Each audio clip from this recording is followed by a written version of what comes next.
ገደፋው አድማስ እባላለሁ። የማቻከል ወረዳ እንስሳትና ዓሳ ሀብት ልማት ጽሕፈት ቤት ኃላፊ ነኝ። ከእርሻ ስራቸው ጎን ለጎን በተጨማሪ ከዓመታዊ ገቢ ወደ ወርሃዊ ገቢ ስራን ገቢ ምንጭም ከመሆኑ ጋር ተያይዞ ሁሉም ማህበረሰብ ወደዚህ ስራ ሲደመር ስራ አጥ ወጣቱንም ወደዚህ በማሰማራት የተሻለ ገቢ የሚያገኝበት ሁኔታ አለ።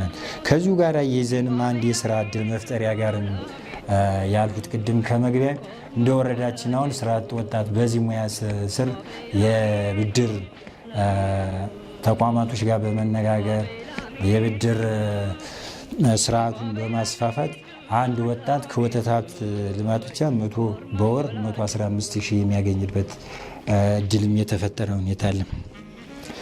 ይህን ስናደርግ ምናልባት ያው ስራዎችን ስንሰራ ችግር የለም ማለት አይቻልም እና ቅድም እናንተም ጥያቄውን እንዳነሳችሁት ትንሽ የገበያ ትስስር አካባቢ ላይ በተለይ በጾም ወቅት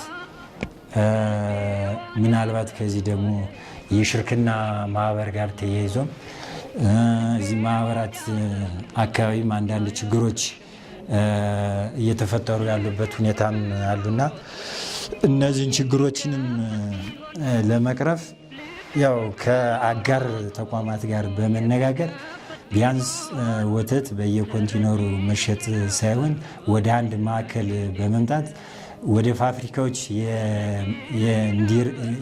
ርክክብ እንዲደረግ በማድረግ ማህበረሰቡን በተሻለ ዋጋ ሽጦ የተሻለ ገቢ እንዲያገኝ ማድረግ ሁሉም አጋር ተቋማት ርብርብ እንዲያደርጉ ከጊዜ ወደ ጊዜ እየሰራን ያለንበት ሁኔታም አለ። ይህን የዋጋ እንትንም ለማድረግም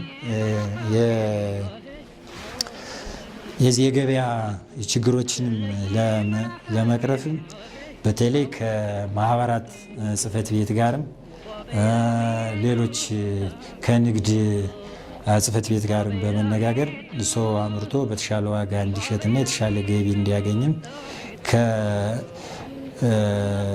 ከተለያዩ የገበያ ሰንሰለቶችን ለመዘርጋትም እየሰራን ያለንበት ሁኔታም አለ። አሁን ላይ ከተወሰነ ቀን ወዲህ ከ65 ወደ 71 ከ71 ወደ 75ም አሁን ላይ ዋናው ማህበሩ የጀመረበትም ሁኔታ አለ። እሱን በዚህ ልክ እየተሰራ ያለበት ሁኔታም አለ።